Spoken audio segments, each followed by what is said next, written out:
श्रद्धालु जिज्ञासु श्रोताओं,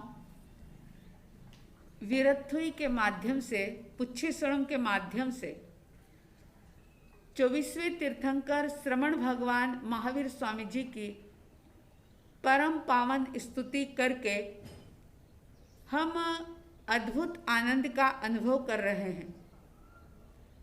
इस वीरथुई की 21 गाथाएं परिसंपन्न हुई। आइए 22वीं गाथा देखते हैं कि 22वीं गाथा में पंचम गणधर आर्य सुधर्मा स्वामी जी ने क्या कहा। जम्बू स्वामी जी बड़ी ही श्रद्धा, भक्ति और अहोभाव के साथ सुधर्मा स्वामी जी के एक एक शब्द को ग्रहण कर रहे हैं। भीतर में गहरी श्रद्धा का भाव दृढ़तम होता चला जा रहा है। रोम रोम रोमांचित हो रहा है जम्बू स्वामी जी का। बड़ा ही सुंदर वातावरण बना हुआ है और ऐसे में आर्य सुधर्मा स्वामी जी 22वीं गाथा प्रारंभ करते हैं और कहते हैं, जोहे सुनाए जह 20 सेणे, पुफ्फे सुआ जह अरविंद माहू, खत्तीण सेठे जह दंत वक्के, ईसीण सेठे तह वद्धमाणे। इस गाथा का अर्थ देखने से पहले इसके लाभ की बात करते हैं। जैसा कि आपने कई बार सुना है कि परमात्मा की स्तुति जो हमारे अनंत अनंत कर्मों के मेल को धोने में सक्षम है, हमारे अंतर को, हमारे भीतर को, हमारी आत्मा को पावन और पवित्र बनाने वाली है। तो इसका आंतरिक लाभ जो है वह तो आत्मविशुद्धि ही है, लेकिन इस 22वीं गाथा का बाह्य लाभ आचार्य भगवंतों ने बताया कि इस गाथा का पारायण करने से, इस गाथा का स्वाध्याय करने से विरोधी भी चरणों में झुक जाते हैं, शत्रु भी मित्र बन जाता है। ये इसका बाह्य लाभ है। और इसके साथ एक बाह्य लाभ बताया कि पराक्रम जागता है। साधना करने में, कोई कार्य करने में एक जोश का भाव, उल्लास का भाव जागृत होता है। इस गाथा का मीनिंग इस प्रकार से कहते हैं, जो है सुनाए जह 20 सेणे। जो है सुनाए, जो है सु का मतलब है योद्धा, युद्ध करने वाला। जो योद्धा है, उन योद्धाओं में 20 सेणे यानी विश्वसेन, वासुदेव का ही दूसरा नाम विश्वसेन होता है। योद्धाओं में वासुदेव सर्वश्रेष्ठ माने जाते हैं। नाय यानी माने जाते हैं, जाने जाते हैं। पुफ्फे सुआ जह अरविंद माहू, सभी प्रकार के पुष्पों में, फूलों में कमल को श्रेष्ठ माना। खत्तीण सेठे जह दंत वक्के, क्षत्रियों में दंत वाक्य को यानी चक्रवर्ती को श्रेष्ठ माना। ईसीण सेठे तह वद्धमाणे, इसी प्रकार से ऋषियों में वर्धमान महावीर को श्रेष्ठ माना गया। बाकी इसी की बात हम बाद में करेंगे। आइए सबसे पहले चरण की बात हम करते हैं। जो है सुनाए जह 20 सेणे, योद्धाओं में वासुदेव श्रेष्ठ कहे गए। वासुदेव एक पद है, जैसे तीर्थंकर, चक्रवर्ती, ये जो पदवियां हैं उनमें उसी प्रकार से वासुदेव भी एक पद है। भौतिक समृद्धि का एक बहुत बड़ा ये पद है।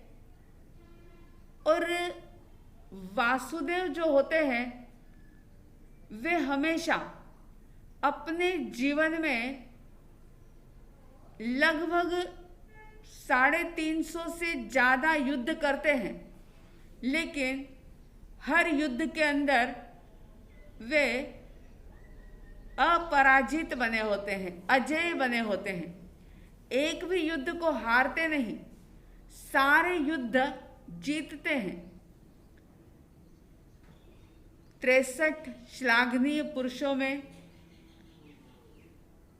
24 तीर्थंकर, 12 चक्रवर्ती, 9 बलदेव, 9 वासुदेव, 9 प्रतिवासुदेव, इस प्रकार से ये 63 श्लाघनीय पुरुष माने गए हैं।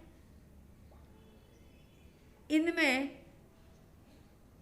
बलदेव जो होते हैं, वासुदेव जो होते हैं, वे सामान्य राज परिवार के अंदर जन्म लेते हैं, लेकिन अपने बल से, अपने शौर्य से, अपने पराक्रम से वे उस शिखर को प्राप्त करते हैं जो कि भौतिक समृद्धि का सर्वोच्च स्थान माना जाता है।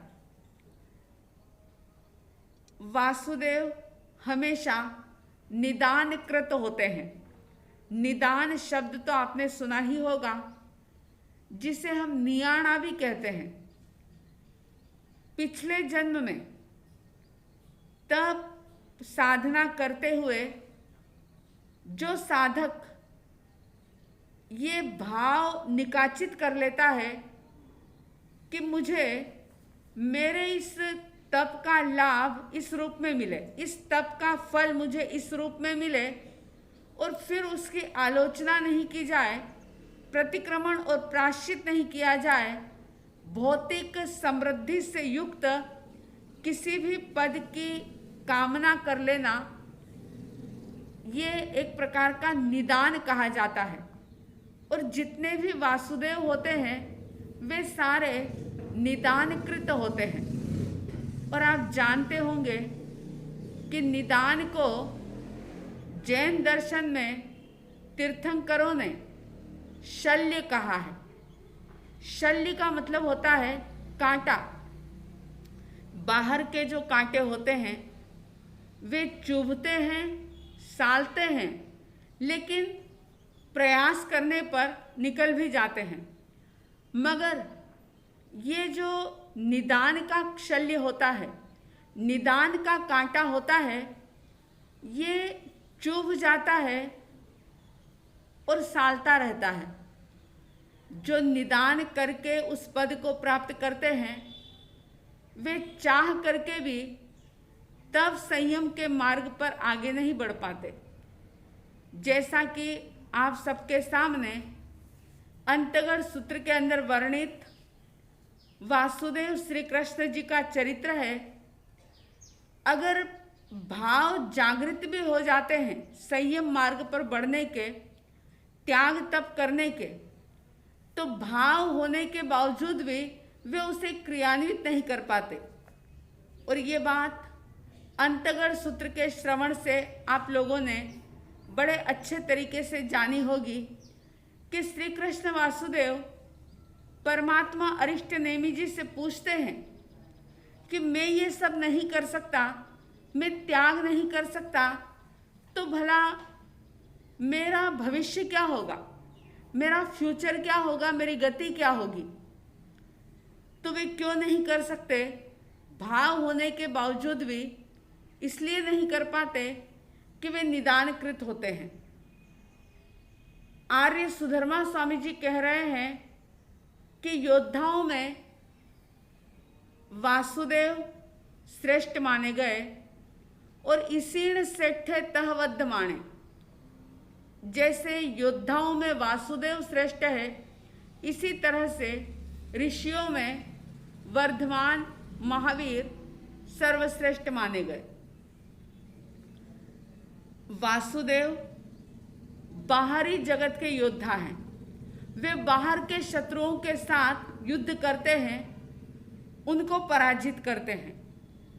और परमात्मा प्रभु महावीर जो कि अंतर जगत के शत्रुओं को हराने के लिए, उनको परास्त करने के लिए उन्होंने युद्ध किया था।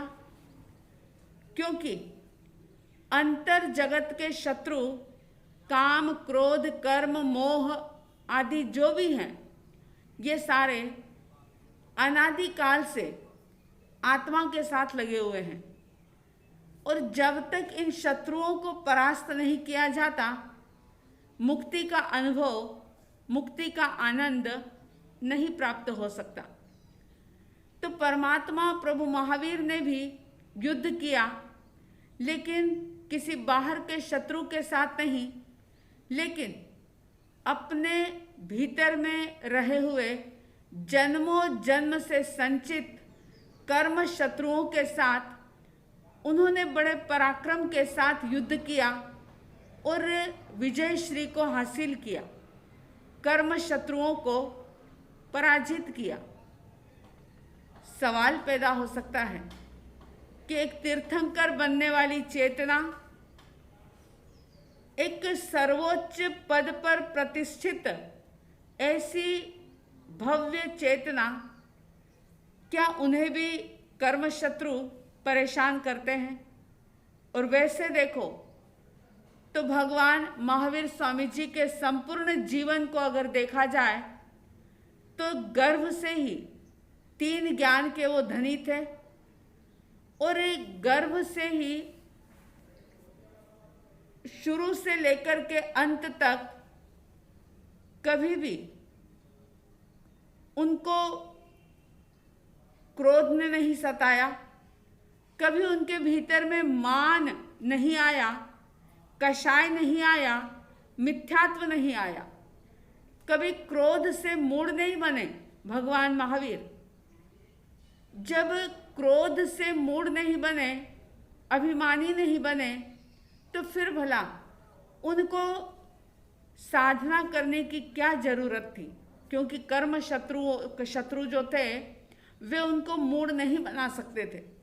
तो फिर भला उन्होंने 12.5 वर्ष तक क्यों इतनी गहरी साधना की, क्यों इतने कष्ट सहन किए? सवाल होना, जिज्ञासा होना स्वाभाविक बात है कि जब कर्म शत्रु ने उन्हें सताया नहीं तो फिर उन्होंने इतने कष्ट सहन क्यों किए? जब कर्म चाहे शत्रु के रूप में हो, मगर अगर वो हमें तकलीफ नहीं दे रहा है तो फिर भला उसके साथ युद्ध करने का क्या मतलब है? क्यों उन्होंने अपने आप को कष्ट दिया? क्यों इतने कष्ट और परिश्रम को सहा? ऐसा सवाल हर किसी के मन में उठ सकता है। इस सवाल के समाधान की बात हम बाद में करेंगे। आज सिर्फ इतना याद रखें कि वासुदेव भी एक भौतिक ऐश्वर्य का सर्वोच्च शिखर पद है और ये निदान करके प्राप्त होता है। और वासुदेव योद्धाओं में श्रेष्ठ माने गए हैं। वासुदेव की माता भी 7 सपने देखती है और वासुदेव हमेशा ही जो कुछ भी प्राप्त करते हैं, क्योंकि जन्म तो साधारण राज परिवार में होता है, लेकिन अपने बल से, अपने शौर्य से, अपने पराक्रम से वे सब कुछ हासिल करते हैं। हमारे भीतर में कर्म शत्रुओं को परास्त करने का भाव जागे, एक पराक्रम का भाव जागे, अंतर्मुखी बनने की सतत प्रेरणा हमारे भीतर में जागती रहे, ऐसी साध्वी द्वय की तरफ से हार्दिक हार्दिक शुभ मंगल कामनाओं के साथ परमात्मा प्रभु महावीर स्वामी जी को बड़ी श्रद्धा और भक्ति के साथ नमन करेंगे। जिनका परम पावन चरित जल निधि समान अपार है, जिनके गुणों के कथन में गणधर न पावे पार है। बस वीतराग विज्ञान ही जिनके कथन का सार है, उन सर्वदर्शी सन्मति को वंदना शतवार है। उन सर्वदर्शी सन्मति को वंदना शतवार है। इन्हीं शुभ और मंगल भावनाओं के साथ जय प्रभु महावीर, जय गुरु आनंद।